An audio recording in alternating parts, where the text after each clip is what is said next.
This is a Gear Network production.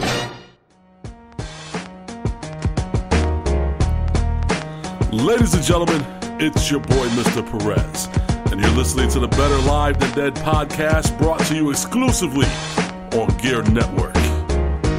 Listen in. Welcome to episode 21 of the Better Live Than Dead podcast. Hey, man, you got that correct. I got it right this time. 21. Last week was episode 20, but for some reason I kept saying it was 19. Yeah, man. I don't know. I don't know what's going on with that one, but it's episode 21. We're here. We're live in the Wolf Den studio. That's right. And Ryan is finally caught up to the present. Yes. He was a week behind.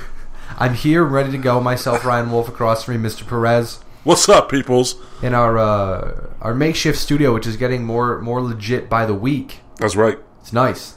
I'm liking it. But first off, we're going to start off this week with our new segment that we discussed about last week and have been talking about ever since. I've got Perez getting a little antsy because... Wait, we're going to start off the show with it? We're going to start the show off with a thing we call Storytime with Mr. Perez. Yes. Perez did not know this until he got here today, but we created a bumper for him. Oh, boy. And he has not heard it yet, so... This will be interesting. Without further ado, I give to you Storytime with Mr. Perez. Gather round, kids. It's Storytime with Mr. Perez. I like the kids cheering. I don't know about that voice. That's kind of creepy. Garage Band. Was it? Yeah. Tony over at Fortune Studios, I gave him a quick shout after the podcast and said, we got to make something. Right. And 25 minutes later, he comes back to me with that, and I said, that's perfect. That's hilarious. Kind of creepy, but hilarious. Well, I like the kids. It's hard. It's cheering. hard to. That's funny. It's maybe we could recreate it with your voice if you want to at some point. But it's really hard to. It's really hard to fake your voice. Right. So that was his voice just turned really low. Really low. That's hilarious. Now, last week you mentioned you've got some good stories about your time working security in Orlando. So we'll start off with that today. If you want to, we've got a few things to talk about today in this segment. So if you want to, you don't have to make it too long, but certainly. Well, you want to know, like last week when I talked about my adventures working for ADT, I did say, ask me how we got sales. That's how I'm asking you. Is this that's the story you want to go with? That's what I'm asking. All right. So, as I mentioned last week, worked for ADT, and there was a bunch of things that happened there when I worked for ADT. Obviously, the one guy that I rode with on a regular basis was in a boy band, like we mentioned last week, met Britney Spears. But when I lived in Orlando, it was going through a real estate boom. There was lots of new housing complexes going up, housing tracts. And, one of my problems with all those housing tracts is that a lot of the houses look alike. Like, that annoys me. But we would go to all these new housing tracts, and we would visit with the new owners of the homes, and we would present to them the ADT advantage of home security. And it was funny because 9 out of 10 times when we would go into a home, the people weren't interested in getting security. That's interesting. And we would say, listen, you got a brand new house. You might as well protect your investment, protect your family. And they would be like, nah, we're good. This is a really safe area. It's brand new. It's all in the suburbs. And so we were struggling to make money. We got our checks every week, but it wasn't what it could be. I've already got a bad feeling about this one. Well, hey, it wasn't what it could be if we were actually selling the home security solutions. So all my life, I've hung out with crazy people. And when I lived in Orlando, that was really no different. It was just a new group of crazy people. So me and the dude I rode with came up with an idea on how to sell more home security solutions. So I approached some of my friends one day, and I was like, hey, listen, here's what we want to do. We'll give you addresses of people that we've visited who don't want home security in these new tracks. And then we'll pay you like $25 to go break into this house. I'll pay $25 a house. And so, a couple of people were like, "You're crazy." I was like, "No, I'll give you $25 a house. You don't even have to steal anything. Just break into the house. Leave the front door open. Leave a window open, like on the second floor. You don't got to steal anything. If you want to, if you want to drop something off, feel free. Leave them a lava lamp. I don't care." Yeah. But so a couple of my boys were like, "Actually, you know what? That'll be fun. I think we'll do that." And so we started paying a couple of guys $25 a house, and they'd go break in, and we would go visit someone. They'd say no. A week later, the house get broken into. A day later, they're calling us back like, "Hey, our house got broken into. We need you to come back. We want to buy homes. We want to buy ADT home security." And so for a while, like, we were rolling in the dough. I mean, we were pushing out all types of home security systems. And so we started having to like shake it up. Like, listen, don't go to the same track like 4 times in a row. Like, we'll go to this track over here. We'll go to this complex over here. But here's the funny part. So one of the homes that my one dude broke into had a brand new puppy. Like it was like a 2-month-old puppy. And he broke into that house several times just to play with the puppy. Literally, he would call me up like, "Hey, I broke into that house again." And I'd be like, "Why?" And he'd be like, "I just wanted to play with the puppy." Oh my God. And so after like 6 times he broke into the house to play with the puppy, that house finally called me for security. Finally. And the funny part was, because they would keep the puppy in a cage, so he wasn't like pooping and stuff all over the house during the day. And so they would get home and the puppy would just be roaming free, like eating toilet paper. And you finally got it. Yeah. Jeez. That's good. Yeah, it was hilarious. It was real funny.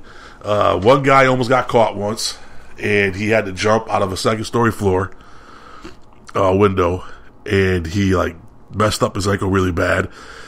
And the people saw it, heard the commotion, and almost got him, but the back of their house was just some woods, so he snuck into the woods, and he spent like all night in the woods because he couldn't walk. Jesus. And then the next day he calls me up like, "I need you to come get me. I can't walk." I was like, "Why? You spent all night in the woods? You should have called me." As soon as they stopped looking for you, you should have called me. Nah, dude, that's how we got our sales. It was quite humorous. Hey, whatever you got to do to make a buck. I mean, that's kind of... The only place we didn't do that to was we got a call once to go visit this house. And, I'm Puerto Rican. Mm-hmm. And when I was in Orlando, I was in the sun all the time. So I was dark. Like, I looked Puerto Rican. And the guy that I rode with, he was white. He was pale like you. Thank you. No problem. And we get a call to go out to this house. And it was about 40 minutes outside of Orlando. And, you'd think Florida, obviously it's in the South, but it's not. When you think Florida, you don't think like South. You don't think Alabama South. You don't think like Kentucky South. So we got called out to this house, and we pull up to the house, and it had a big French window in the front with a rebel flag. Oh, God. With the stars and bars, like the rebel flag. And there was 2 dudes sitting on the front porch, both holding the leashes of a big Doberman Pinscher. And it was the first time in my life, I'd always heard the term redneck, but it was the first time in my life where I saw 2 dudes who actually, like, their necks were red. Like, they were rednecks, like, for real. And they had, like, 3 cars in the front yard that were on concrete blocks, and so we pull up, and I was like, "Yeah, right, dude, this is you. Like, I'm not getting out of this car." I'm not getting out of this car because I will get shot, or they'll sick the dogs on me. Jeez. I was like, "You're white. They obviously like the white people. Go sell some security." That was the only house we told our dudes not to go break into. Yeah, that would be a good idea because I feel like those people have their own. I was like, why do you even call us? Exactly. Next thing I want to talk about was some big news broke yesterday. Well, not yesterday. Some big news broke. Let me try this again. Okay. Some big news broke this week. Right. It's the 21st episode of the Better Live Than Dead podcast, and I still try to date the damn thing. It's all good. The United States and Cuba apparently have some diplomatic ties again. They're friends. We're friends with Cuba again. Now yes. that's it is what it is for the government side of things and what it'll do for each person and whatever. But the big thing that I want to ask you about, and naturally, is Cuban cigars. Right. Should we get excited? What's the deal? Tell me more. Well, for those of you who don't know in listening land, I'm a big cigar guy. I've been smoking cigars for over 20 years. I work part-time at a cigar shop where we make, manufacture, wholesale our own product. Master Roller's been in the business for over 50 years. I have a big cigar blog that's followed by over 250 of the biggest cigar companies. I get sent free cigars to sample and put on my blog. So I'm not just your average, typical, like I like a cigar type of guy. Like I'm all about the cigar life. I find cigars to be relaxing. I find cigars to be enjoyable. I love cigars. I love the art of the cigar and all that comes with that. So when I give you my opinion on the whole Cuban cigar thing, it's not just as a casual observer. I smoke Cuban cigars on a pretty regular basis. I get 1, 2, 3 a month that I tend to smoke. So I can't tell you how many people contacted me yesterday with this whole, hey, Cuban cigars, woohoo, type of thing. Now listen. The first thing you need to know is that while, yes, the United States has reestablished certain ties with Cuba, they're not easing up on the embargo. They are allowing people who go to Cuba to bring back about $400 worth of product, be that tobacco, liquor, whatever. And they're saying that, let's say me and you go to Niagara Falls or Toronto today, we could come across the border and we're not really going to get harassed like we used to. But you're not going to see any retailers anytime soon carrying Cuban cigars. And if you go into a retailer and they tell you they got Cuban cigars right now, they're lying. Because the embargo itself is not being lifted. Now, with that being said, if the embargo does get lifted, yes, the retailers in this country are going to get swamped with Cuban cigars. The fact of the matter is Cuba has been stockpiling cigars for the past 50 some odd years to send here. Now, here's what's going to happen. If you go over to Canada and you buy Cuban cigars, they're expensive. Yeah. But are they worth it? I will get to that. Okay, sorry. It's all right. I'm trying to do my best as an interviewer. No, I understand. I completely understand and I appreciate it. Continue, please. When we get the Cuban cigars, they're going to be stupid expensive. Dumb expensive. You'll have some that are probably okay price, but for the most part, we're talking, I wouldn't be surprised, $20 and up. Which right now is reserved for, like, if you get a Cuban, like if you get a Dominican cigar that's $20 and up, it's probably a very special cigar. The tobacco is probably rare. It's been aged for a while. For instance, if you come into the shop that I work at, Santiago Cigar Factory, we have one cigar that costs $20. It's called the San Fernando. When we bought the tobacco to make the San Fernando cigars, there was 12 bales of it on the planet. Which in the overall scheme of things, it's not much. Is very limited tobacco. So $20 for that cigar is reasonable. Now, Cuban cigars at one time were considered the best on the planet. I'm not going to deny that. At this point, in my opinion, and it's just my opinion now, other companies have caught up. You could get cigars from Nicaragua, Dominican Republic, Ecuador, that are just as good, in my opinion, as a Cuban cigar. Here's the thing. When you're growing tobacco, a lot of these companies nowadays buy tons of plots. So you have lots of acreage. So they could grow tobacco on certain fields, and then obviously it's all a big portion of that is the nutrients and the vitamins in the soil that goes into the tobacco plant. So they'll crop on certain fields for a couple of seasons, and then they'll move over to the next fields, and they'll let the fields that they were growing on before rest. So you get the opportunity to let the nutrients replenish itself in the soil. Cuba hasn't been able to do that in 50 some odd years. So you have these fields constantly being used. So is the product worth the price you're going to be paying? Not in my opinion. Are they the best cigars on the planet? Not anymore. Are they really good? Yes.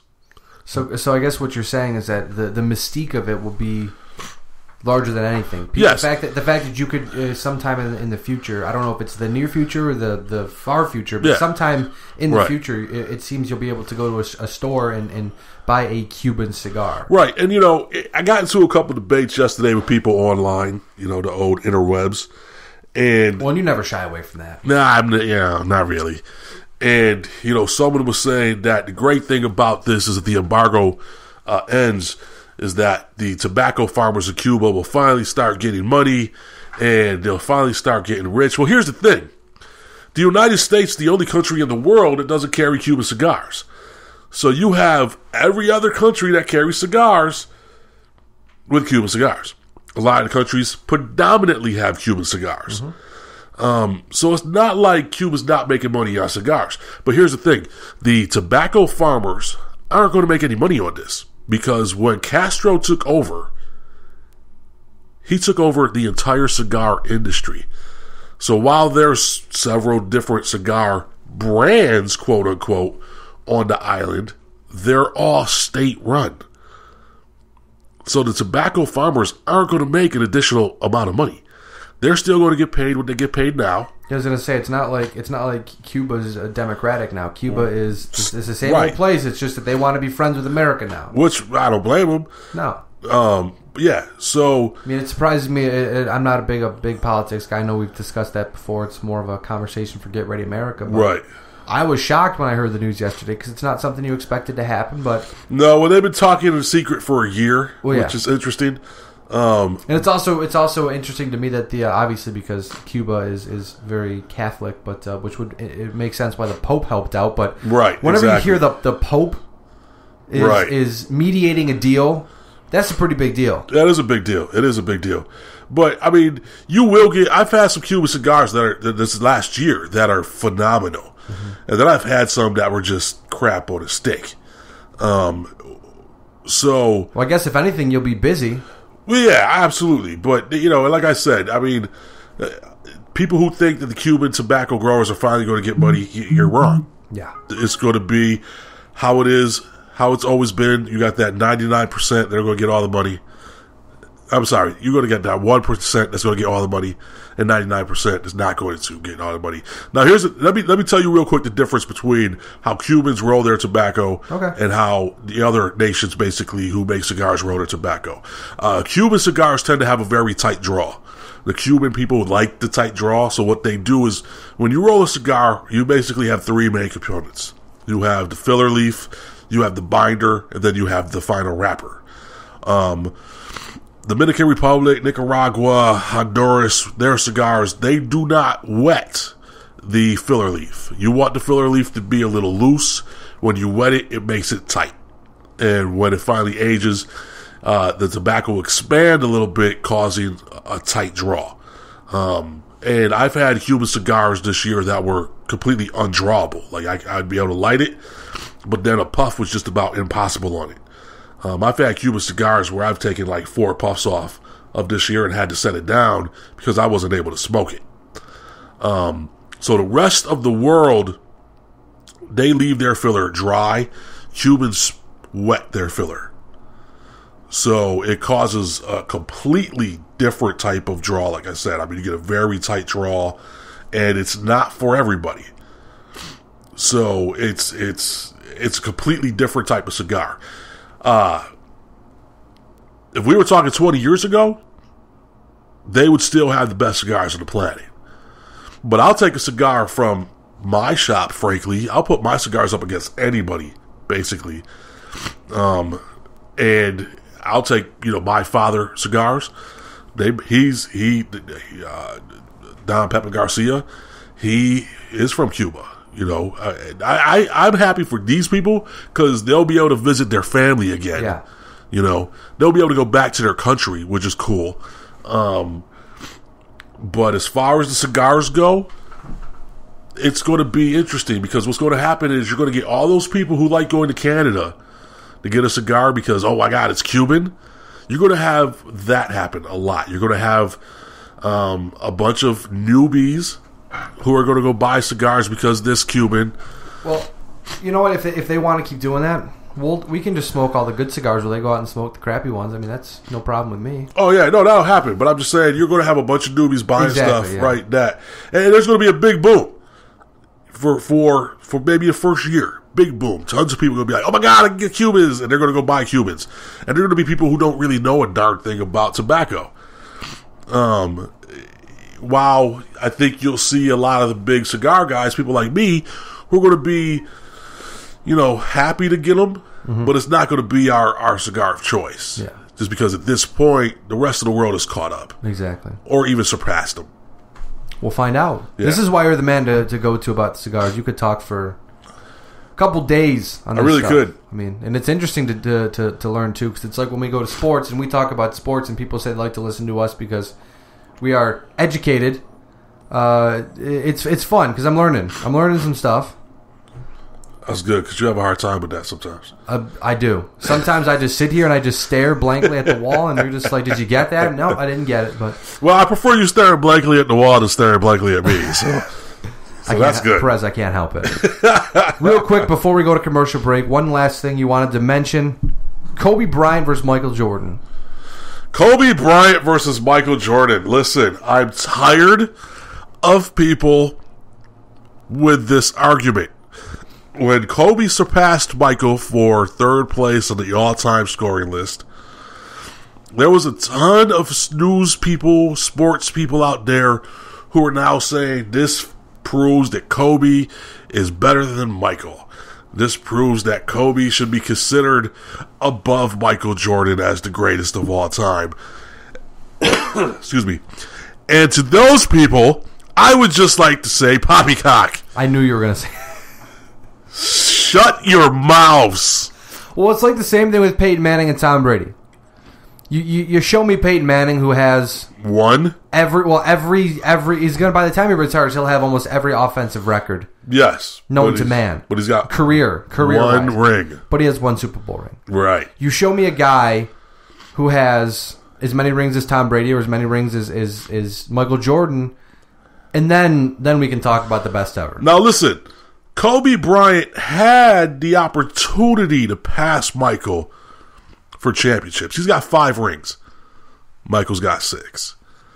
He had the opportunity to get more, but he pushed Shaquille O'Neal out of L.A. Looking back on it, that was probably one of the dumbest things ever. Well, Shaquille went to the Miami Heat the next season and won the championship. Well, it's just ego. It's all ego with Kobe. It always has been and always will be. It is. If he didn't push Shaq out, they would have had an insane amount of titles. Oh, absolutely. They absolutely would have. But Michael started his career in 1984. He retired for the last time in 2003. Last time retired.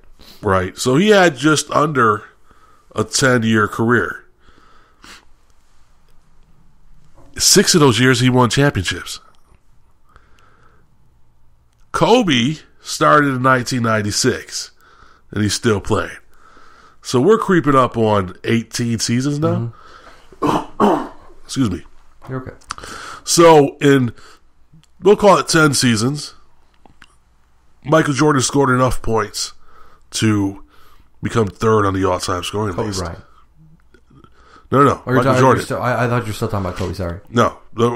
Yeah, Michael Jordan did it in a little time. Kobe's done it a lot of time. We talked about it before, too. Yes. I mean, Kobe has taken much more time. Yeah, well, he owns I almost said NHL record, the NBA record for most shots missed. Right. I mean, the dude does not shy away. There's never been a shot he has not wanted to take. Exactly. And we have to realize Jordan retired for 2 years. Well, retired. Well, I mean, he went and played baseball. He got kicked out because he was gambling and they didn't want to ban the sport. So they said, go play baseball for 2 years and then you can come back. He went and played baseball. We'll go with that. Yeah. Okay. I mean, we know the truth. Yeah, I mean, that's what you just said is what really happened, but we'll say he played baseball. Okay. And in those 2 seasons, he could have been sniffing second all time. Mm-hmm. You know, so could have won 2 more titles. Right. Kobe Bryant has been MVP once. Michael Jordan's been MVP 5 times. Mm-hmm. Kobe Bryant was the NBA Finals MVP twice. Michael Jordan was 6 times. So in every single MVP, every single finals he played in, he was the MVP. He was the guy. So to me, the Kobe versus Michael argument is not a valid argument. There's really no comparison. Yeah, it's just crap at a wall, see if it sticks. Because Kobe Bryant, of my lifetime, because I was born in 91, so I've seen, I haven't seen much. I didn't see much of Michael Jordan's career. I mean, I remember vaguely Jordan playing the Jazz in the NBA Finals.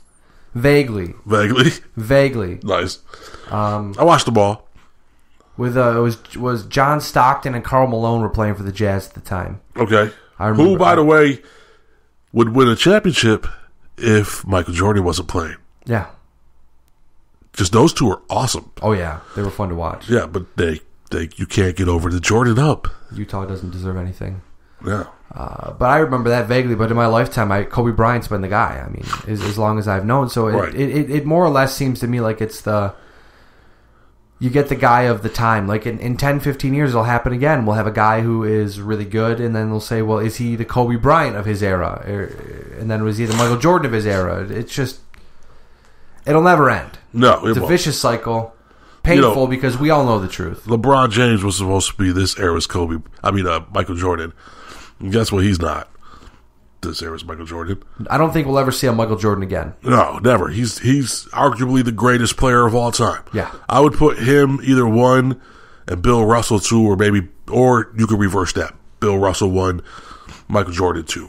I mean, those two, I think, to me, are the 2 greatest players ever. Yeah, not a bad twosome right there. Well, this has been an extended story time with Mr. Perez.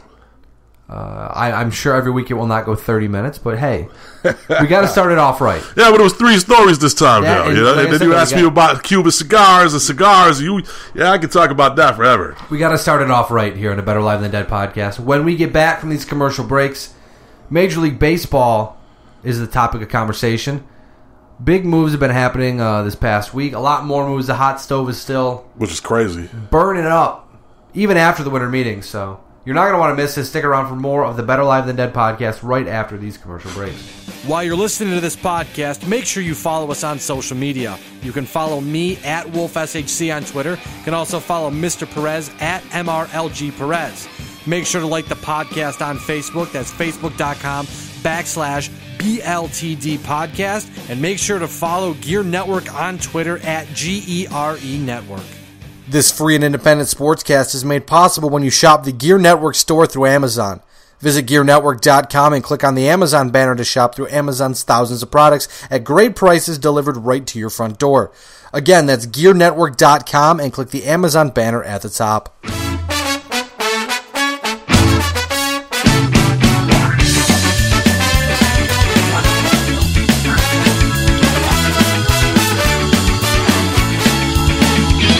I don't wanna go riding in a one-horse sleigh. I don't care And we are back here on the Better Live Than Dead podcast talking Major League Baseball now. Big news week. As last week was, as the week before was. It's been crazy. Hands down the craziest hot stove if I've ever seen, that I can remember in my lifetime. To start off at the top, outfielder Alex Rios and starting pitcher Edison Valquez have signed with the Kansas City Royals. Kind of what I expected to happen. Not with the players, but with Kansas City making some big moves this offseason. Because if you prove to Major League Baseball that you are a contender and you're a few parts away from winning a world championship, you might be able to get those guys looking to be the final piece to the puzzle. What's with the face? Dude, I'm sorry. I'm looking at you all confused. I ordered... I know we're talking about baseball, but I just got an email. Okay. I ordered a gift for my father yesterday. Okay. For Christmas on NFLshop.com. Yeah. And I just got an email saying it was delivered today. You know what I did not pay for? Overnight shipping. That's interesting. That's very interesting. Well, I remember I ordered a CJ Spiller jersey a while back, and it took 2 weeks to get here because it shipped from Buffalo, from the team store in Buffalo, which we're about an hour away from. To Syracuse, okay. To West Virginia. Sat in West Virginia for 3 days. Then shipped back up to Syracuse. Then shipped back over to my house, to Henrietta. Then had to be shipped to the post office. Then had to be delivered to my house. So an hour drive, I could have just gone and bought the thing. Just could have bought it for yeah. I figured it'd be easier to just save the gas because it would be here in a day or two now. No, that's stupid. But going back, Alex Rios, Edison Valquez at the Kansas City Royals. Seems like a very smart move after losing Billy Butler. Right. I don't know what Rios has left in a tank because I don't remember what his numbers are, but he I believe he was in Texas most recently. I believe he was too. But it's not a bad move for Kansas City because Valquez has been great in Pittsburgh. His numbers may drop a little. I need to sneeze. You're fine. His numbers, I should say, they may inflate. Bless you. His numbers may inflate a little being in Kansas City, but it'll be interesting to see how that works out for him because they've got a lot of good kids, as we saw last year. Interesting team.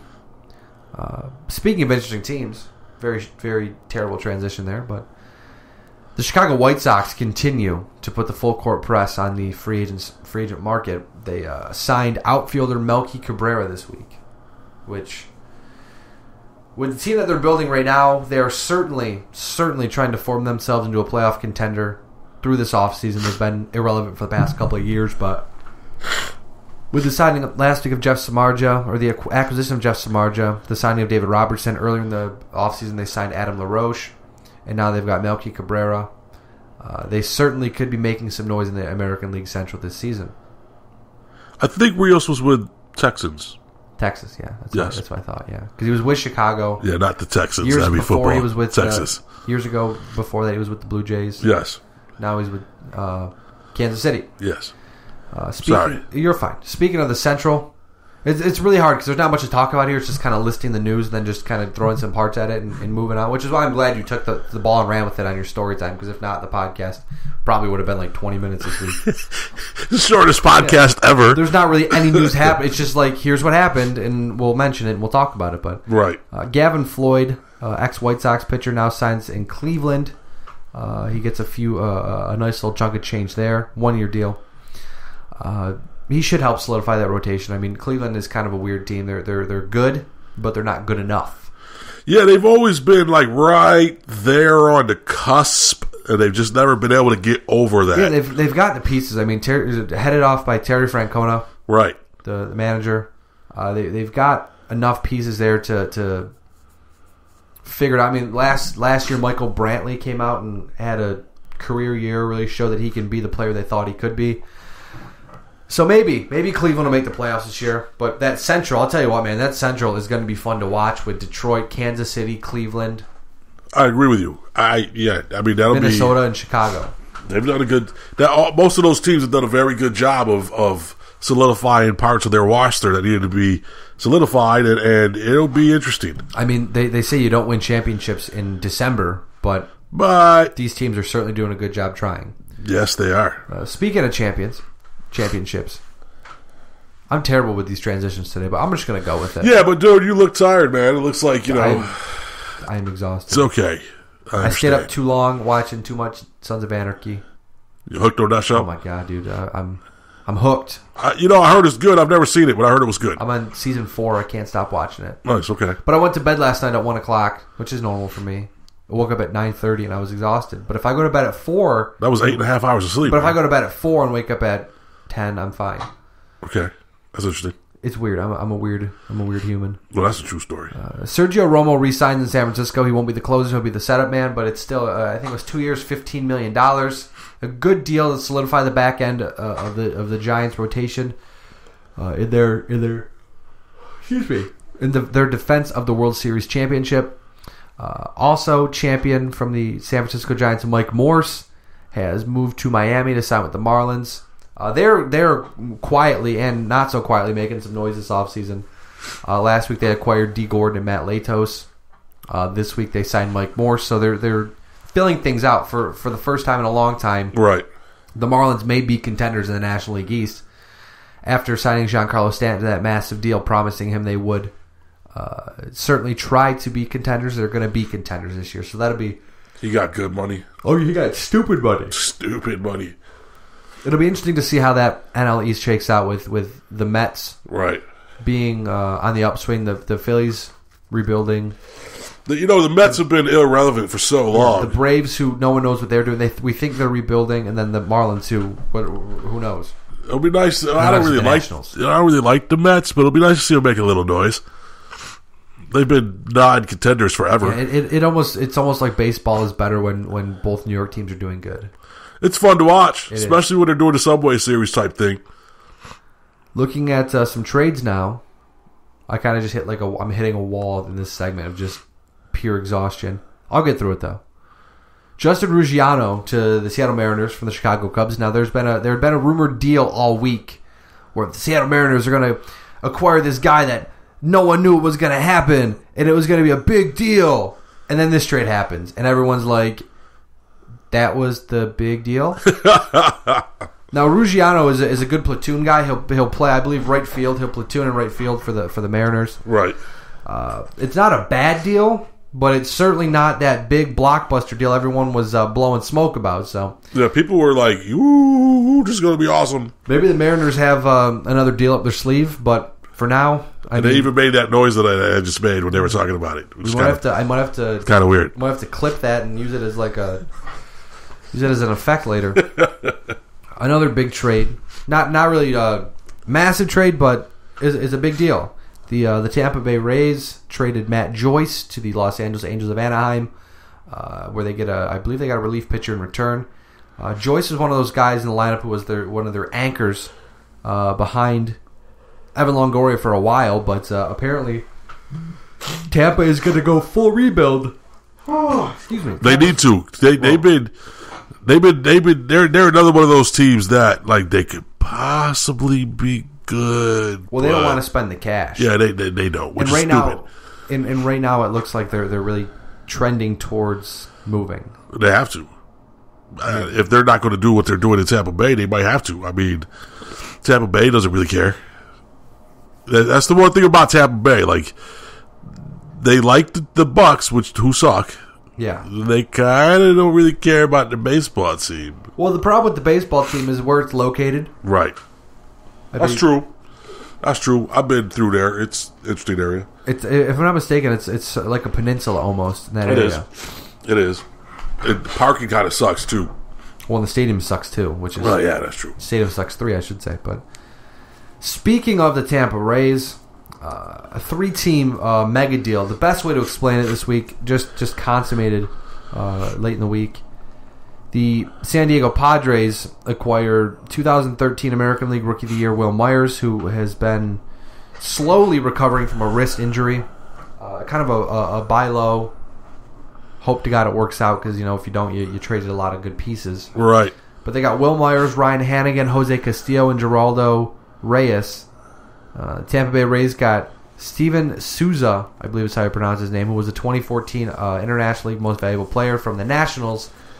Rene Rivera, Burt Smith, Jake Bowers, Travis Ott, And the Nationals, who most people have said got the best part of the deal, acquired the eighth best prospect pitcher Joe Ross, and then a player to be named later, which will end up being the Padres' fifth best prospect, Trey Turner.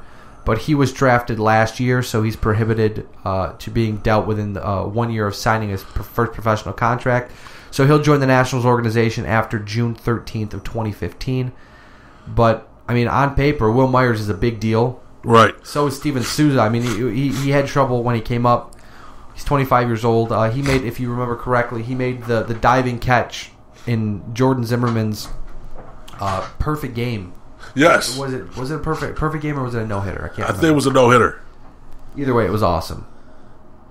That's a big trade, dude. That's a lot of 11 players. 3 teams. That kind of explains to you right now the magnitude of this offseason. Yeah, that's a lot of people being shuffled around. Padres have new management and they're going for it. I mean, they have yet to acquire Matt Kemp because it's people on the right side of things have said that it sounds like San Diego's trying to squeeze Los Angeles for a few more bucks. Right. Because they made the deal last week, and at the time of the recording of this podcast on Thursday, today is the deadline for the deal to be consummated. They have to say yes or no today. Right. So they may be trying to switch some prospects in that deal or get some more cash, because I'm assuming, and this is just from a baseball fan's perspective, Matt Kemp's physical and his medical records have to be an absolute nightmare. Oh, absolutely. Because he's been hurt on and off and had lingering injuries, and it seems like bad news, but I mean, San Diego wants Matt Kemp, and with Matt Kemp and Will Myers in the outfield, they've got their 3 and 4 hitters right there. Yeah, I mean, a couple of people got some really good pieces in that trade. We'll see if it works out for everybody. I mean, Tampa is more or less going for buy low, sell high, or buy low and hope to God you can, because these guys are all under control for a while. Right. So you get guys you can control, and hopefully they give you good value for the little amount of money you're paying them, which is how Tampa's been for years. But we'll see how that one works out. But this Major League Baseball hot stove has just been boiled over, on fire, white hot, whatever you want to say. It's been crazy. And it's not even done yet, because there's still some big names out there. There's still some big trades that can be consummated. Yeah. And there's still teams that need to make moves. A lot of teams that need to make moves. I mean, I know the Yankees need to make some moves. The Red Sox need to make some moves. Oh, speaking of that, last week, was it last week or 2 weeks ago? 2 weeks ago, we talked about the Yankees not really doing anything, and then they made a move, which was kind of cool. But I don't really feel like it was enough. Well, they're slowly making moves. Yeah. I mean, they got to do something to keep up with the Red Sox. Sorry, my mother called me. Suck? My mother called me. I have to text her. Oh, you got to answer your mommy. I completely understand, dude. I was going to make fun of you, but I do the same thing. If I don't, she'll be like, "What the hell's going on?" You know. I'm podcasting, Mom. That's what I said. Yeah. Sorry. It's all good. But hi, Mrs. Wolf. The podcasting is important. Baseball is important. It's December now. I can't wait. Once the New Year rolls around, it's baseball time. It's getting close. I'm jacked up for it, dude. Right now, I can't really show how jacked up I am for baseball, because I have about 35% energy right now. But I can tell. But yeah, it's getting close. It's getting close, and it's going to be a lot of fun with all these moves. And looking forward to it. Seeing the one thing I always get excited about is seeing the old players in new uniforms. For some reason, it's always interesting to me. Yeah, it depends on how long they've been in the league, though. Well, seeing Matt Kemp in a Padres uniform is going to be weird. Yeah, it will be. It'll be very odd. But seeing Will Myers in a Padres uniform, it's kind of like, okay. Right. I'm glad he's out of the American League East, but right. I'll never forget what he did in Boston in that playoff game when they were headed to the World Series that year. He thought someone was catching the ball behind him and let off, and the ball just fell in front of the bullpen. And the Red Sox completed an improbable comeback. And right. Never let him. Red Sox fans have never let him live that down, and they won't. They will never let him live that down, because you can't. That's absolutely hilarious. That's ridiculous. But like I said, I just hit a wall again. It's all good. I went to go say something. Nothing came out. It's okay. Big week in Major League Baseball. I'm sure we'll have another big week next week. I know this week kind of started off slow, but then it just clicked right on and things just went nuts. So, well, whenever you have 11-player trade, that was the cherry on top. Out of anywhere, out of the blue, it's kind of nuts. We're going to head to commercial break right now. When we come back, we'll be more energized. Commercials. To talk National Football League. We've got Thursday Night Football. Oh, man, we got an awesome game this week of Thursday Night Football. Got a doozy. You got a barn burner. It's going to be... Dude, I don't even know how they put together such an awesome, awesome game. With that cliffhanger, we will be back right after these commercial breaks. Here it's going to be incredible. On the Better Live Than Dead podcast. John Cimino here, a.k.a. JC Money, inviting you all of you listeners, to join us on the Gear Radio Network once a week for Get Ready America, where JC and DC, the executive producer, my co-host Don Cimino, will be talking news, sports, whatever comes to our mind. It's a variety show that goes all over the place. It's awesome. You should check it out on Gear Network every week. Do you enjoy listening to Better Live Than Dead, but you're not always by your laptop to hear it on GearNetwork.com? Not to worry, we've got you covered. Better Live Than Dead and all other Gear Network podcasts can now be heard on iHeartRadio, iTunes, in the Zune Marketplace, on SoundCloud, Spreaker, Stitcher Radio, and on TuneIn Radio. So make sure you get one of the aforementioned apps to stay up to date with the latest Gear Network podcasts. Hey, has anybody seen Grandma? Grandma got run over by a reindeer, walking home from our house Christmas Eve. You can say there's no such thing as Santa, but as for me and Grandma, we believe. Back here on the Better Live Than Dead podcast. Hello. Talking National Football League. First off, yes, we've got to discuss this major Thursday Night Football game we have going on tonight. Dude, I don't even know how people could contain the excitement of this game. So much hinges on this game. Yeah, like who is going to draft Marcus Mariota? Right now, Pretty Tennessee has the 2nd overall pick. Jacksonville has the 3rd overall pick. Both teams are 2-12. Yes. When I asked John Cimino about the game, our president, executive producer of the Better Live Than Dead podcast, he told me I am going to pick whatever program runs up against Thursday Night Football. And I thought that was a good one. That's a good one. But you know what, though? I'll watch some of it just because it's football. It's football. Well, and the best part is it's bad football, and usually when you have two bad teams playing bad football, they usually produce a pretty good game. Yeah, it can be very entertaining at times. I mean, it could just be a snoozer. We all picked Jacksonville. Right. Because of Blake Bortles. Yes. Because Charlie Whitehurst is playing for the Titans. And I feel like the Titans are a lot worse than the Texans. The Titans are a lot worse than the Jaguars. Yeah. That's the team I'm looking for. They're a lot worse than the Jaguars. And we'll see. Well, I mean, they're both, like I said, they're both 2-12, but right. I feel like Jacksonville may be on the upswing because they have a quote unquote franchise quarterback. Well, the good news at the end of this game for one of these teams is that they'll have 3 wins on the season, which is phenomenal for them. Well, yeah, I mean, it's they unless they tie. How funny would that be? They increased their win total by 33% tonight. Right. That's amazing. Yeah. Unless they just get together before the game, they're like, hey, let's not increase our win total. Let's just go out there and get ourselves a nice little tie. Exactly. I they could be 2-12-1. I'd quit. I would just quit. I'd quit football. Never watch it again. Looking over now on the West Coast, the San Diego Chargers dropped kind of not a really big bomb, but a noticeable nugget this week. They will not opt out of their contract and will remain in San Diego for at least one more year. Obviously, San Diego's lease with the city and with Qualcomm Stadium, it's a year-to-year thing that every February they can opt out and move. So I guess that leaves discussion because they want to put a team in Los Angeles quick. Right. And it sounds like next year could be the year. So the 3 teams were San Diego, St. Louis, and Oakland. I've already in my head drawn up that the Rams are moving to Los Angeles. So really, I'm trying not to get that confused. But St. Louis, San Diego, and Oakland are the 3 teams that are in the running for Los Angeles. And instead of moving teams, I think we should just expand a little bit. They don't want to expand anymore. Which is, to me, ridiculous. Because they want to expand. They want to expand the amount of games that people want to play. And that won't happen either. They want to get rid of two preseason games and make a regular season.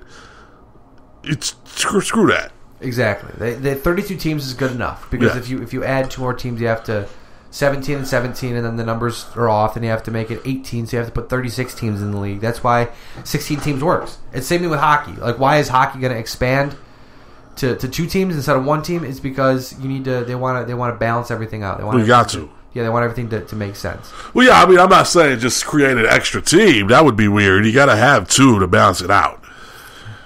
I don't think it's a good idea. I think just move a team. Move St. Louis because they've got, like I said, St. Louis is a bad spot. They seem to be doing all right there, though. They've got an okay stadium, but they needed to fix it. It's old. It's getting old. I should say. That's true. They asked St. Louis for money, and St. Louis said no. Okay, well then out. And then that triggered an out clause. I'd be out too then. Bye bye. Well, they've been using it as leverage, and the owner of the St. Louis Rams bought, I think, 2 plots of land in Los Angeles. The old Hollywood racetrack, and I can't remember the other one, but it was like 60 acres of land. Right. So he's got the land to build a stadium, and it's going to cost a lot of money to move a team to Los Angeles. But you can, if you are the NFL's guinea pig to go to Los Angeles, it's a big thing. NFL teams have left Los Angeles for a reason. The question is, if you build it, will they come? I think so. Because the National Football League wants it to happen. And if the National Football League wants something to work, they'll make it work. Even if they have to pour a ton of their own cash and time and effort into it, they will make sure it works. Right. Now, there's a lot that the NFL needs to work on to make things work. Absolutely. There's just... let's go back a couple weeks ago. Me and you got to a little online debate with a couple idiots about how the refs can influence the outcome of a game, specifically the Buffalo Bills game, which I don't know why they'd want to, Exactly, I get what you're saying. With the Buffalo Bills. But the fact of the matter is this. Some of the refs this season do suck. Yeah. They need to take a look at that. This past Sunday, there was a couple of plays where there were penalty calls that were not penalties. Well, like I said on the face page, and I say to everybody, is that yes, there are some referees out there that are not good. Right. But that's why they have a grading system. Yes. And that's why when, like, Jerome Boger, however the hell you pronounce his name, he's not, he always seems to be in the center of controversial calls during games. They should look at that. But why do you think you don't see him in the playoffs? Oh, yeah, right, because exactly. In the playoffs, it's one of those things where it's not, you get paid extra for it. Right. So it's kind of a bonus. Like, you did really good. We want you to be here. Right. There's a reason why the same group of guys is calling the playoffs and calling the Super Bowl. Right. And to be completely honest, the only reason they had Jerome Boger ever be the head ref in a Super Bowl was because he was the first African American head ref in a Super Bowl. And if the NFL, for nothing else, the NFL is all about good PR, and that was a very good PR for them. Although he did, I believe, make some bad calls in the Super Bowl. Yes. So his history does precede him, but yeah, I'm not worried about the refs because it works itself out. I mean, yeah, there are bad calls here and there, but usually there's bad calls that go against you, then there's good calls that work in your favor, or bad calls that work in your favor. Yeah, but like for instance, this week Russell Wilson took a hit that they called a personal foul. Yeah, it gave the Seahawks a 15-yard penalty, which changed the way that game was being played. And the hit was in his chest. It seemed legal, yes. Face mask. But I think that's something. I think that's something in the offseason that they're going to start discussing, because I do believe shortly they're going to start allowing you to review hits to the head, hits to the chest, stuff like that. So not every play, but there's going to be someone up in the booth, kind of like now when they have the challenge the play. They'll say challenge that was a bad call. And it'll put a bigger microscope, or it'll put the referees under a bigger microscope, and that needs to be done. We'll force them to be better. Why not let them just challenge everything within reason? But I think you should be able to challenge just about any type of call that there is. I feel like they should have something set up like the National Hockey League, and I think they do, like a central ref location where it's all in New York City. Yeah, where they can say where the refs can look at. I know they have it for challenging now, but they need to have someone do that for hits to the head, plays like Russell Wilson's where it was a roughing the quarterback, leading with the crown of the helmet, because he wasn't. He wasn't. He hit him with his face mask. But the thing is, the other thing that I mentioned too in that conversation we had is, you tell me you're on that field as a referee, and when that happens, at the drop of a dime, you can go, okay, that was clean. On replay, it looks fine. We can look at replay and go, yeah, duh, how did you miss that? But then when you're standing there 10 feet away from it, watching it happen in real time, and you see a quarterback get crushed, and your job... Yeah, but I don't know, because... Your job as a referee is to protect the quarterback. Yeah, but at the same token, you could tell when someone leaves with the crown of their head, or when they go face first. I mean, that's pretty obvious. To us, it may be, but to those referees, it may not. Yeah, but see, here's another problem. There's not one referee on that field that's under, 50 years old. So maybe it's time to get some fresh blood in there. It's like a brotherhood. Once you're in, you don't get out until you die. I'm just saying. They're a little older. They're a little more advanced in age. It's a little difficult for them to keep up with these young bucks that play on the football field. It's nice to watch the playoffs because you get to watch some referees that aren't bad. Right. That if you watch a replay, you can go, yeah, I get why they called that. Where you watch games now and you see referees call stuff and you're like, the hell? Or you see guys blatantly get held. Right. I was watching the Bills game last week. There was a few plays where Jerry Hughes was mugged completely. Just hand in the jersey, just grabbing onto him. They don't call it. But sometimes refs let teams play. Sometimes they call things tight. I mean, it is what it is, But if anything, if a ref is bad, I mean, the only thing I can respect about a ref being bad is if they're consistent. Like, if you're going to call terrible... Just be consistently bad. If you're going to call terrible holding, call it on both teams. If you're going to call personal foul on that guy, call the personal foul on the other guy on the other team who's doing the same exact thing. I hear you. Like, don't tell me, oh, well, he hit Russell Wilson, so we're going to call it. But if you hit Mark Sanchez, you're not going to call it. Right. Like, call it for both of them. If you can... That's one thing I see among my friends on Twitter, and people that follow me and people I follow. They don't nobody likes bad refs. Oh, no one does. If they're consistently bad, that's fine. You could give them a pass if they're consistently because bad. It's like, okay, he just really sucks at this and doesn't know what he's doing. So you don't think... Let's talk about something else real quick. You don't think... Because you said if the NFL wants it, they're going to get it. So you don't think that they're going to get those 2 extra games they want? No. Why not? It's all about money. It is all about money. And if you got those 2 extra games... They'd have to pay players more.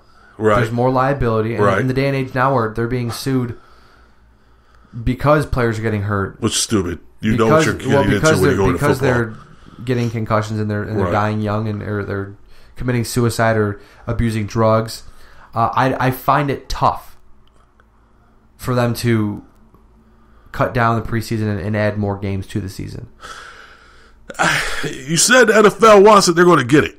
So there's a very real possibility that they're going to get... I think in that situation, I think that's way, way down the road. What do you think about this idea? Okay. Get rid of the Pro Bowl, because no one really watches it anyway. And when the NFL players are there at the Pro Bowl, they're not really playing full out, because no one really wants to get hurt in a game that doesn't really mean anything. So what if you create some games that actually do mean something? So... why don't we steal an idea from college and come up with some bowl games? So you got the Super Bowl, which is the ultimate championship, but then take the 2 that finished in the respective league championships. Take those people, match them up against each other. They get money and maybe better picks. Like, that would be exciting to watch. I feel like it's a fantasy. I think that would be a good idea, though. It would be interesting to watch, but it'll never happen. I'm just saying. I think the closest we are to getting more football is they're going to add an extra playoff team. So we will have a true wild card weekend. So it'll be the first week. It'll be all the division winners get a week off. The wild card teams play, and then the next weekend. I think they should get rid of division winners. If you want to win, that is something I think the other thing that's going to happen too, and sorry to cut you off, Perez, but the other thing that's going to happen too this offseason will most likely be the guaranteed home game They won't. They'll automatically reseed after. So what will happen is you'll get your 2 top division winners. They will get the bye. Right. And then after that, like the only thing a division championship will get you now will be like a playoff spot. No, it'll just be a playoff spot. Just a playoff spot, or like a pat on the back, like good job. With the Saints. Well, see, no, I don't agree with that. I think they should change that because, like we've been talking all year about the NFC South. Yeah. And these teams suck. Well, yeah, but here's the deal with that: is that they will get a playoff spot because they won their division. I don't think they should get a playoff spot. Listen. They should. They do deserve it. No, I don't think they do. They're the best in their division. It doesn't matter. So you got teams that are better than these teams, not possibly getting a playoff spot. So you're telling me we seed 1 through 6. And the top 6 in your division, the top 6 in the NFC go. And if you're in the NFC South and you got a losing record, but the Philadelphia Eagles finish 11-5 and they've crushed you in the record, they should have the right to play. So you're telling me that the NFC North doesn't deserve to have 3 people in the playoffs because they played the NFC South this season? I'm telling you that the NFC South does not have should not have a playoff spot. The only reason the Buffalo Bills won't make the playoffs this year, if they don't make the playoffs, is because the NFC North played the AFC North played the NFC South. That's it. Okay. Everybody in that division has at least 7 wins. Right. With obviously the Browns bring up the tail end. So if the Browns can win one more game, every team in that division will be at least 500 because they played the NFC South. Right. I understand your sentiment, but the thing about it is that yeah, but that's the AFC. I'm talking. Go ahead. They play the NFC South. That's how the rules are. That's how the schedule's set up. I understand. So it's almost an unfair advantage. It's like telling you Florida State's in the national championship game because they played 13 people who are useless and had no chance to beat them anyways. It's like you're telling me that if you put the Cincinnati Bengals up against the Tampa Bay Buccaneers that they won't win. Or you're telling me if you play the Saints against I'm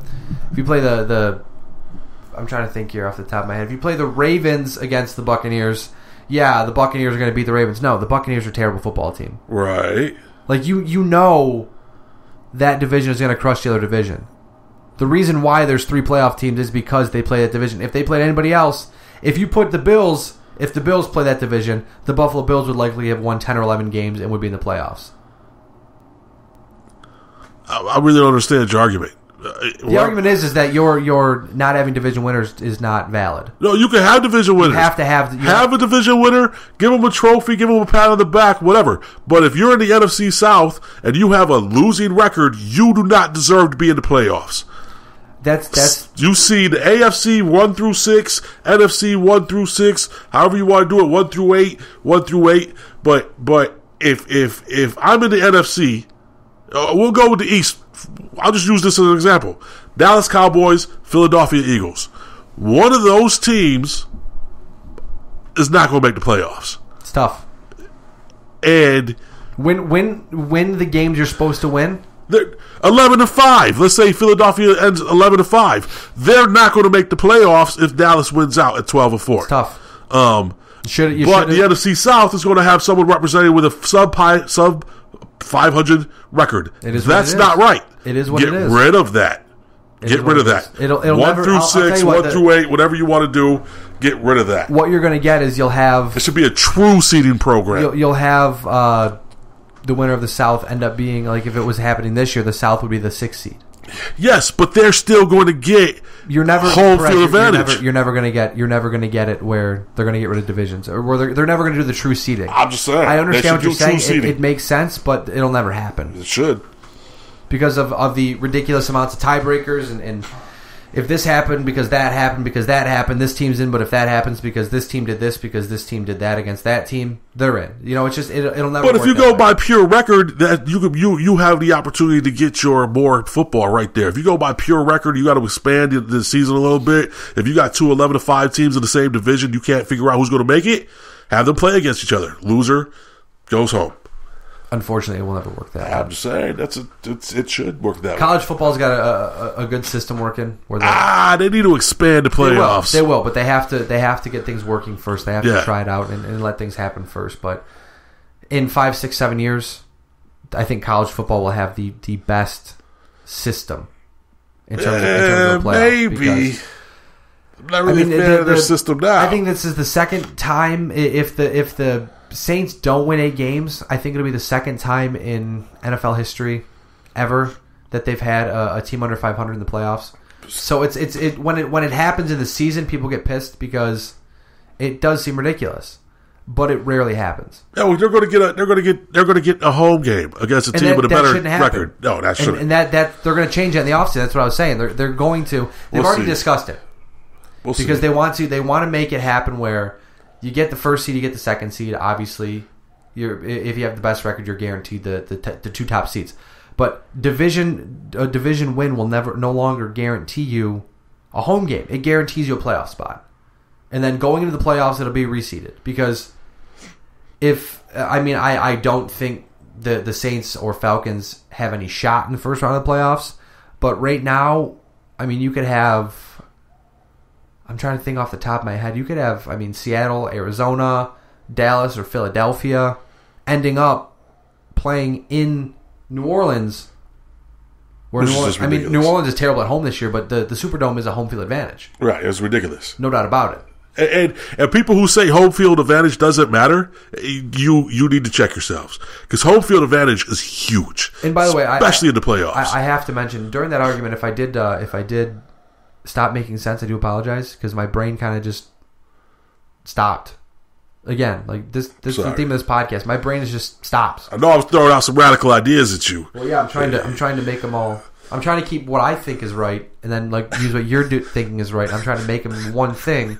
I do agree with you. I do agree. Get rid of the division winners. Like, if you win the division, yes, you deserve a playoff spot. Absolutely, because you're the best team in the group of teams that you're playing in. Yeah, but if you still suck, you still suck. You don't deserve a playoff spot. That will work itself out in the playoffs.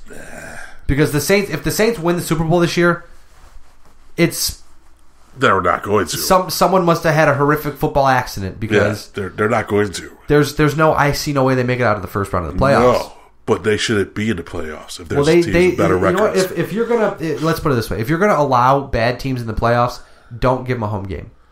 Well, yeah, I agree with that. I can handle a 7-5 or 8-8 team being in the playoffs. Excuse me, if they're playing on the road.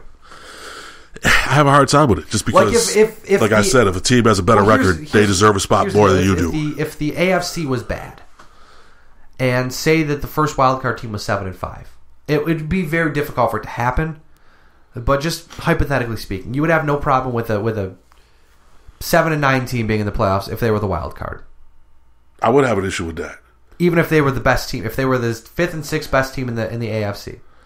Yeah, but now you're saying that out of all the teams, that's a very weird hypothetical question, because we all know that there's no way in Hades there's going to be a bunch of AFC teams that you're basically saying there's going to be 4 teams with winning records and the rest of the teams are not. You never know. This year we have a division with 4 teams that are potentially over 500 because they played a division where the NFC South can't get out of their way. Right. There's quite a possibility that once we could have a season where the NFC is just that much better than the AFC. Who knows? But that's what I'm saying. Yeah, but you have a. I'm just trying to poke holes in your argument, Brett. But no, because if you're, it's not going to work, because even if you go with the current seeding, if you have teams that are sub 500, I'm saying and they're the best, then they're going to get into playoffs anyway. I'm talking about changing the seeding, right? So you're telling me you have a problem with a team. Again, eliminate the home game. We agree on that one. Get rid of the guaranteed home game to a division winner. That's stupid. That's beyond stupid. Okay. But if you win the division, you deserve a spot in the playoffs somewhere, because, again, like I said, you're in a group of teams. That's your division. If you win the division, you move on. It's like the college football playoffs. If you win your first game, you move on. And then you win again. You move on. Then you win again. You're in the championship. That's how it works out. That's the same situation here. You win your division, so you're guaranteed a playoff spot. Now that you have to win another game to move on. If you don't win that game, you're not good enough. But that's how it is now. Yeah, but the only thing I'm saying is the system they have now is not broken. I don't think it's the best system. I think it is broken. It's not, but the only way to improve it is to get rid of the home game. Because if you guarantee the top 6 teams in, then you're essentially devaluing the regular season. No, you're not. Yeah. No, you're not. How are you devaluing the regular season? In the regular season, you play to make the playoffs. You play to win the Super Bowl. So if you're a sub 500 team, but you have a team over here in another division that has a better record than you, they deserve the playoffs more than you do. Win the games you're supposed to win. If the Eagles don't make the playoffs, it's because you couldn't beat Dallas. It's because you know why the Eagles will miss the playoffs if they do, or the Cowboys will miss the playoffs if they do, because they sucked against the NFC. Because the Seattle Seahawks have a better record in the NFC than the Eagles and the Cowboys. Win the games you're supposed to win. Well, they don't right now. The Cowboys have a better record than the Seahawks right now. I'm saying in the NFC. Right. If they don't make the playoffs, it will be because of that. It will be because of their record in the NFC. Right. But when the games there's a team with a worse record that's going to make the playoffs than the Seahawks. That's because they won their division. And that's stupid. No, it's not. Yeah, that's absolutely stupid. I've just discussed this with you for 15 minutes. Right, and we're not going to agree. If you win your division, you deserve to move on. I don't think winning the division gives you the right to move on. I think winning your division, if you're sub 500 or if you're like 8-8, you'll get like good job. You get your little division title, whoop-de-doo. But this team over here had a better record. They deserve the playoffs better than you do. It's tough. It is, and I think it's stupid. I think it needs to be fixed. It's one of those things where you say deal with it. Because I know why you're going to be mad. Because the Cowboys will, if the Cowboys lose to the Colts this week, they need a lot of help to make the playoffs. Well, we're sitting on top of our division. We're going to make the playoffs if we win out. Yeah, if Philly loses and we lose, we still make the playoffs. If Philadelphia loses, it's going to be huge. Yeah, it will be. If Dallas loses to the Colts, they can still make the playoffs. They just need a lot of help. Yeah, no, I agree, and I'm not saying it because of that. What I'm saying is that. Okay, Ryan, you're a big Buffalo Bills fan. Big Buffalo Bills fan, right? Yes. Okay, so let's say you're in your division, right? And let's say you're having a little better season than you are right now. And you, let's say hypothetically your team finishes 10-6. Okay. And the team above you finishes 11-5. Okay, obviously that team has won their division. They're going to the playoffs. Yeah. But now let's go to the other AFC area where a team finishes, let's say, 8-8. Why do they deserve to get in the playoffs more than your team? Because they won the division. Well, that's stupid. Because your team deserves it because they got a better record. And I don't think any major sports league right now does it the way you want it done. I don't. I think the NBA might go to it. They're talking about it in the NBA, but everybody else has divisions. Or conferences, they have conference divisions. And you need those conferences. I just don't feel that the worst, best team in a conference deserves a playoff. I get you, but if like I said, it's been this way forever. You know what? People who listen, tell us what you think. Exactly. On Twitter. Send us some Twitter. They need to fix, I think, and I'm sure they'll fix it. Let us know on Facebook. It's only happened, like I said, this will be, if it happens, it'll be the second time in the National Football League history, if I'm not mistaken, because the Cardinals 7-9 were the first ones, right? Yes. Didn't they go to the Super Bowl? No. Something like that. So. They were. I can't remember. When the Cardinals. Let me go check their record because I feel like when they played the Steelers, they were not good. Probably not. Hold on. Keep talking, Perez. I just like I said, if people in the listening world tweet us, let us know what you think. Send us some messages on Facebook. Let us know what you think. Let Ryan know that he's wrong. That my idea is actually a very good idea. Oh, sorry, they were 9-7 that year. See, they had a winning record. They were still 9-7. They still had a winning record. But like I said, it's only happened. This will be the second time it's happened in the entire history of the National Football League where a team is under 500. And it might not even happen because the Saints are kind of sputtering in the playoffs. Kind of, yeah. They're not inspiring any confidence. No. Yeah, that was fun. I mean, I think, like I said, I hope we made sense, but I think just the only thing out of that, you have to get rid of the home field advantage for guaranteed home field. If you earn it, fine. If you don't, fucking play the road game. Yeah. I mean, if like we both goes agree, that way, no then matter definitely don't be home field advantage. No matter what. I mean, the reason why I think they have the division and will continue to have divisions is because it creates good television, and good television, good games increase ticket sales. Right. Good games on TV increases viewership, which increases. And that's why I think a Pro Bowl game being gone and like actually doing like a quote unquote bowl game in the NFL would increase television because shockingly, people actually do watch the Pro Bowl and it does actually make the NFL quite a few dollars. Really? Shockingly, yeah. Why have they tried to cancel it a bunch of times? Because no one gave a damn about it in the league, but they found a way to make it useful and try to make it useful. I don't think I've watched the Pro Bowl in years. I mean, it'll probably come down to a point where they get rid of it just because there's no purpose. I'm telling you, get a sponsor. I would rather throw a sponsor's name on a bowl game. If you go watch ESPN in like January, they have that college football quarterback thing where they just. I watch that. I do too. It's fun. They should do something like that in the National Football League. They used to. They got rid of it. I want to see Peyton Manning throw a football through a tire. That'd be fun. Like in 30 seconds, you have to throw a football through 10 tires. And they used to do that. They got rid of it. Those were fun. That would be fun to watch. Yeah, but I don't care about the Pro Bowl that much. Me neither. But I'm saying if you tell the third or fourth place teams, hey, we're going to put you in a bowl game. It's going to be like the Qualcomm Bowl. You'll get extra money and you'll get better seating for your picks. I'd watch that. That'd be fun because now you're actually out there playing for something. It's all about the injury risk. It's because they're professionals. The injuries and the money. It's all about money at the end of the day.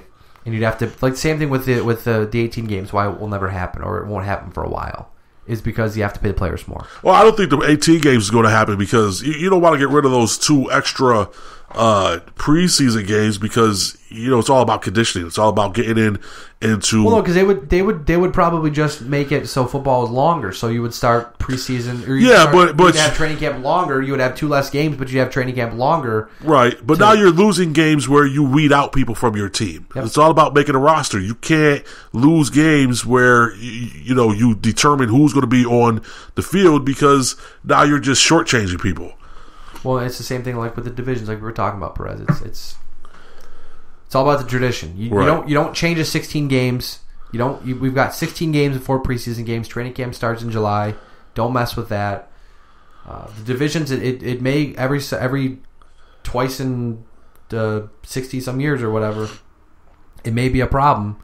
But again, that's why they tell you. That's why it's so important to be able to be the best in your division. I mean, because there will be years, like the Bills may end up 10-6 if they beat the Patriots in the Raiders. Will it suck if they don't make the playoffs? Absolutely. But you know what? It is what it is. If you go back in the season, you don't lose to, like in the Bills case, if you don't lose to the Houston Texans and you can beat the Kansas City Chiefs, you're in the playoffs. That's what makes the NFL so interesting. If you're going to guarantee, no matter what, you're going to get a playoff spot because you're really good, where's the fun in that? There's a lot of fun in that because there's going to be a lot of teams aiming to get better. I would rather watch the Colts and Cowboys game this weekend, knowing that if the Cowboys lose, they're out of the playoffs essentially. Or like last week, watching the Eagles and Cowboys, going, you know what? I don't even care about these teams. But the fact of the matter is, whoever wins this game will most likely be in the playoffs, and the loser won't. That's exciting. Yeah, but both teams are also good teams. They both have the same record. That's exciting. Get better. They are better. Get better. If you don't make the playoffs, find out why. Get better. If you don't make the playoffs at 11-5, there's a problem. That's tough. Again, like I said, that's tough. The other team makes it 8-8. I will. It's a problem. I will walk that line to the end of the day. The only thing I think you got to get rid of, and I'm sure you'll agree, Perez, is the guaranteed home field advantage. Well, yeah, they got to get rid of that too. I agree with that. Which is something that will probably happen this offseason. We'll see. Because they're getting smarter about it. Because a lot of fans complain like you and I do on our podcast. Right.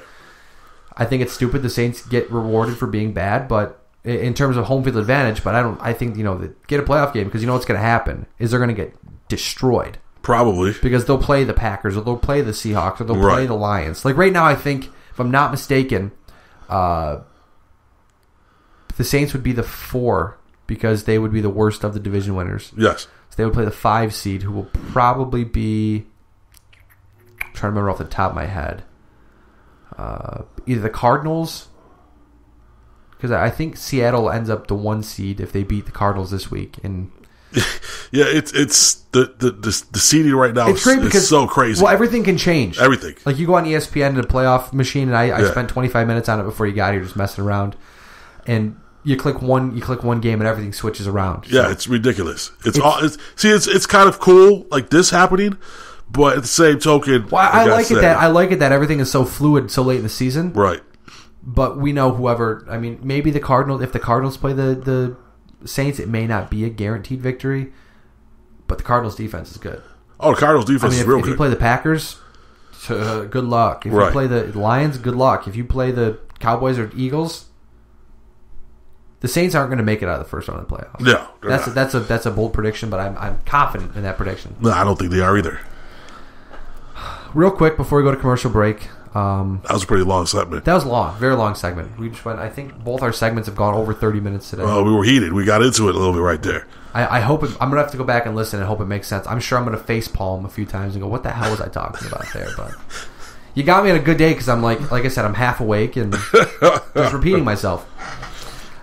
University of Michigan reportedly offers Jim Harbaugh a 6-year, $48 million contract, according to CBSSports.com. It was first turned down a while back, but now that the playoffs have been taken from the 49ers, apparently Harbaugh's interest has been resparked, plus by this huge contract offer.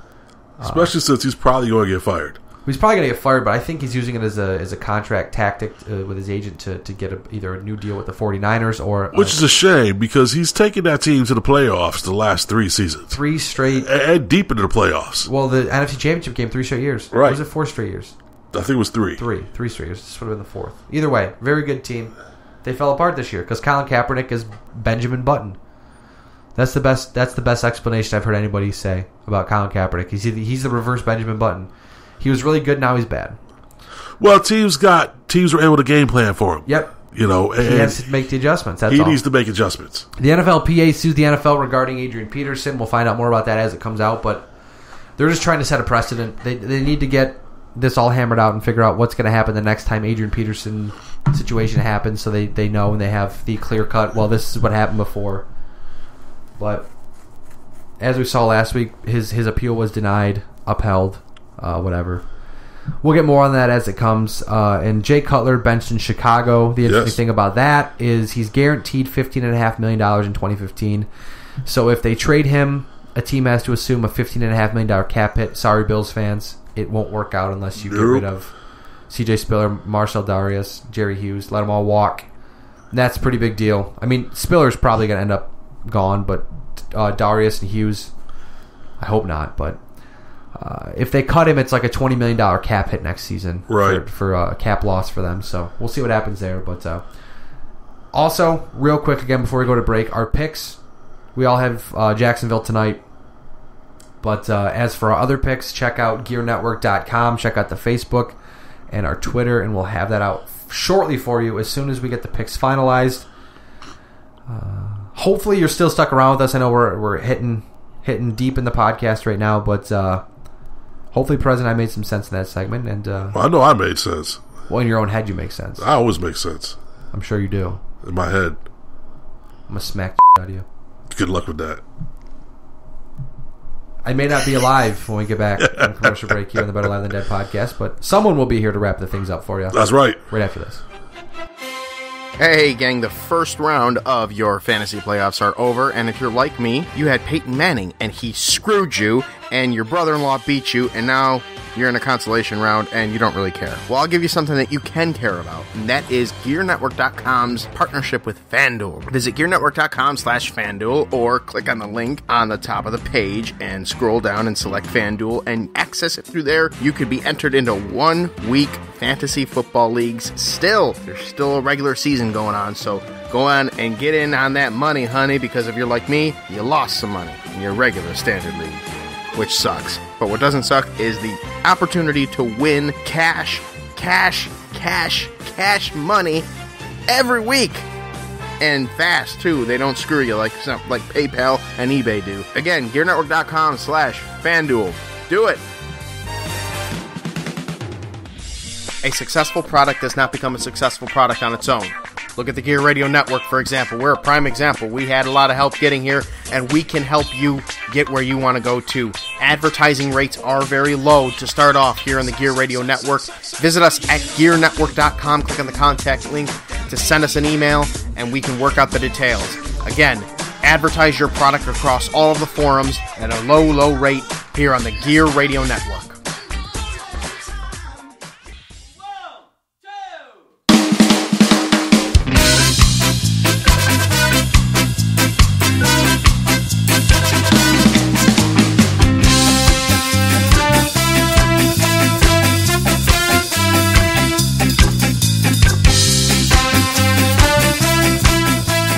Back here on the Better Live Than Dead podcast. Hey, what's up, peoples? I am not dead. I let him live. Perez did not kill me. That was nice of him. Real quick, I want to mention, too, first off, it's a holiday season. There's still time before Christmas. Amazon.com through Gear Network. Help us out. Help you shop. We get a little bit of the cut of your funds that you spend. Thankfully for Amazon being an awesome partner. Also, GearNetwork.com.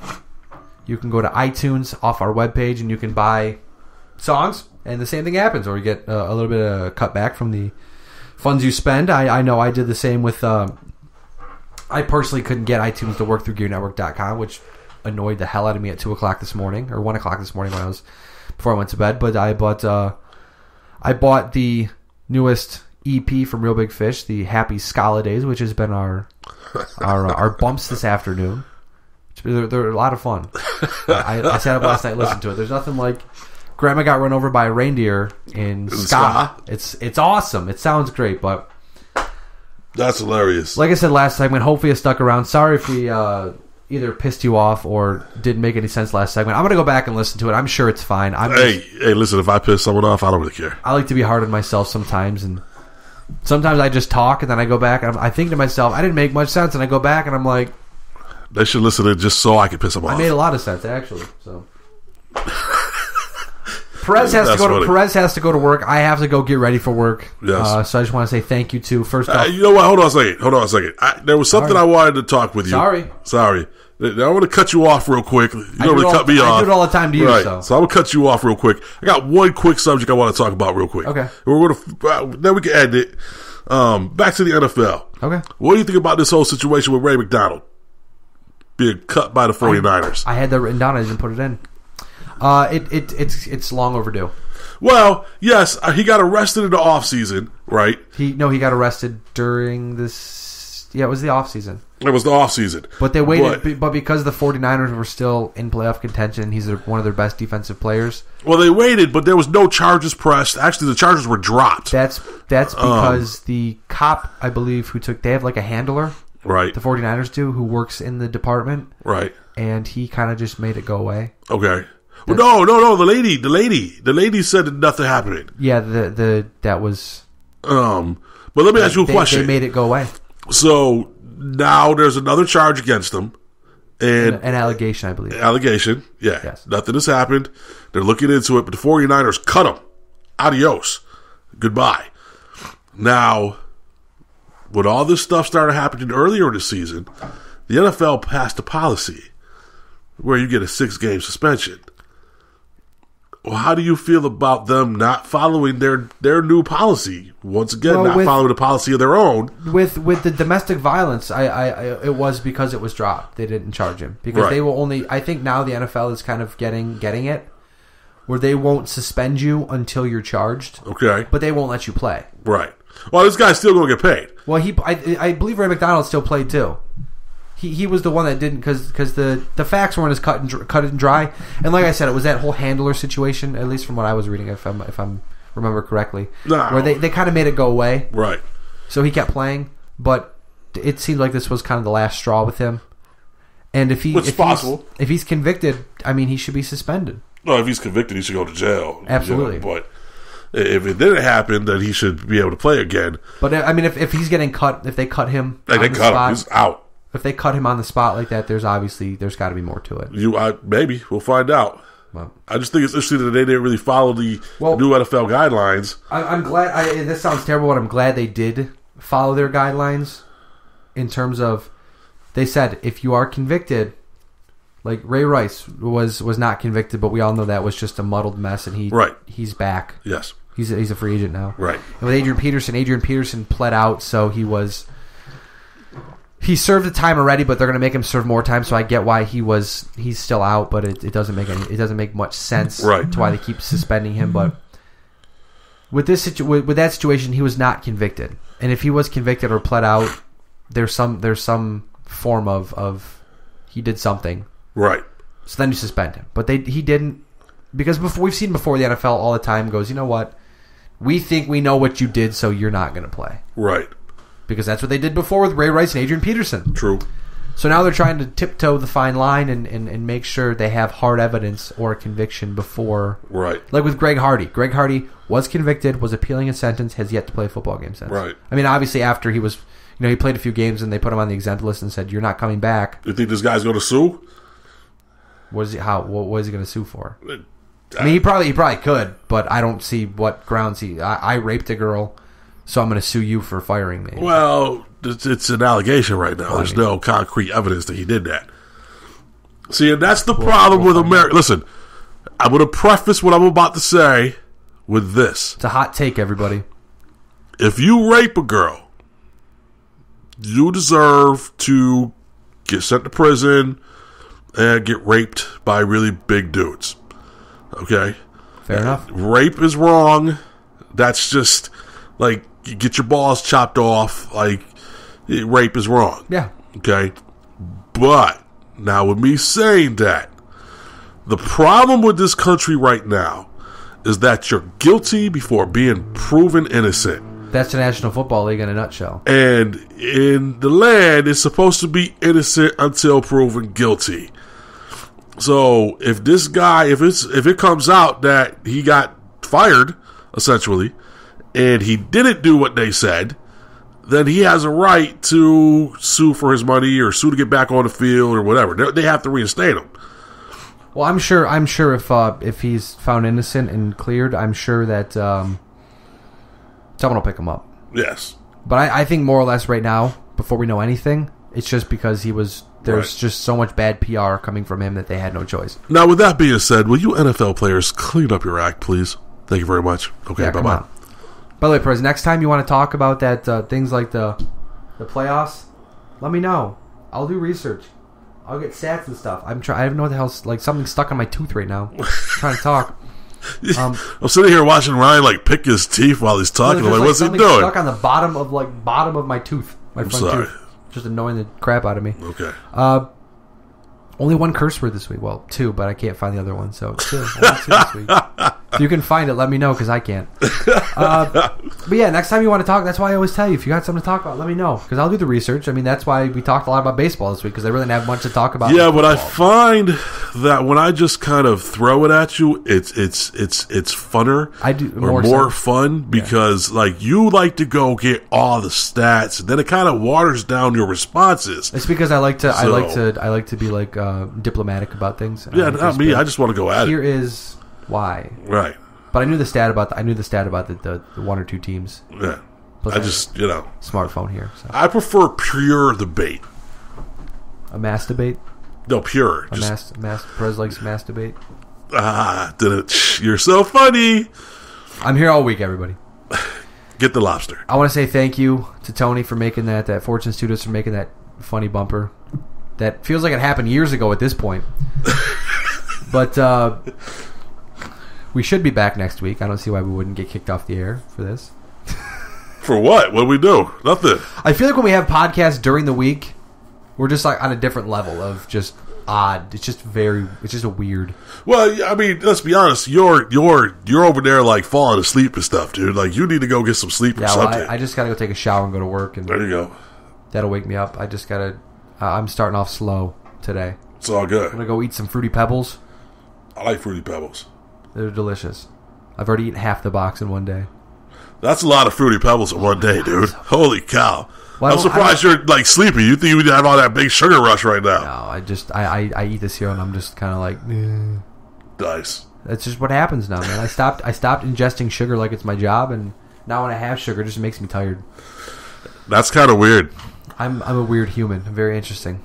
It's true. But thank you to John, Gear Network, for remaining to allow us to ramble about whatever we want to talk about, whether it's Fruity Pebbles, whether we yell about the same, whether Perez and I are yelling at each other for 15 straight minutes and we're saying the same exact thing for 15 straight minutes. Who cares? That's right. That's what we're here for. That's right. Enjoy Thursday Night Football. Game of the year. As much as you can. It probably will end up being an interesting game. It'll be interesting. Yeah, it probably will be. Because when you have two really good teams, it's really good, or when you have two really bad teams, it's really good. Because they're usually the game is good because they're so bad. Right. But besides that, I'm trying to think. I think I hit everything. Thank you to everybody listening to the podcast. Yes, thank you. Thanks Keep listening. For sticking around. I mean, right now, I know when the podcast is up, it'll be different, but right now, we've talked for over an hour and a half, just talking. This is the longest podcast we've ever done. Hey, well, that's all right. So. I was in the car the other day having a cigar like at 1 o'clock in the morning, and I listened to last week's episode, and I was sitting there laughing. Well, hopefully the same thing happens with this week. I'm actually going to go listen to this podcast here shortly, and I'll text you. I think it was a very entertaining podcast. Very good. We did a good job, if I may say so myself. All right, well, peoples, have a good week. Thanks for listening. We are better Thanks live. to everybody. We are better live than dead. You're not. Have a good week. Tune in next week. We'll have some fun Christmas stuff because next week is Christmas already. Well, it'll already have been Christmas. Kind of crazy to think we're going into 2015. It is. But you know what's the best part about next Saturday? Other than us. Not this Saturday. This Saturday. We're going to have our podcast, obviously. We're going to have Better Live Than Dead in the morning. And then we're going to be on... And then we're headed to the Gear Network headquarters to have a mass podcast. Which should be... It'll just end up being John and Dawn yelling at each other and Perez and myself yelling at each other, and we'll just... It's going to be a very entertaining podcast. My God, it's going to be so much fun. I'm looking forward to it. Stick around for more of the Better Live Than Dead podcast, ladies and gentlemen. Have a great week. We will see you... Well, don't stick around today, because we're ending. No, yeah, we're leaving. Go do something. Don't sit at the computer for another week waiting for us to come back. Yeah. Have a good week. Enjoy yourself. Don't have too much fun. Have a great Christmas, because like I said, we'll be back next week. Oh, yes, Christmas. Merry. So I don't feel so bad doing all the Christmas music this week. Because have a lot of eggnog and stuff. Yeah. I got to work on Christmas, but I'm going to get paid double time. I'm sorry. I don't got to work. It's going to be so easy. That's I'm true. Get paid $18 an hour or $19 an hour to sit around and watch Netflix. Nothing wrong with that. It's awesome. No doubt. Anyways, before I get myself fired from both jobs, the Gear Network and my hotel job. Later, peoples. I'm going to shut up. Have a good one, everybody.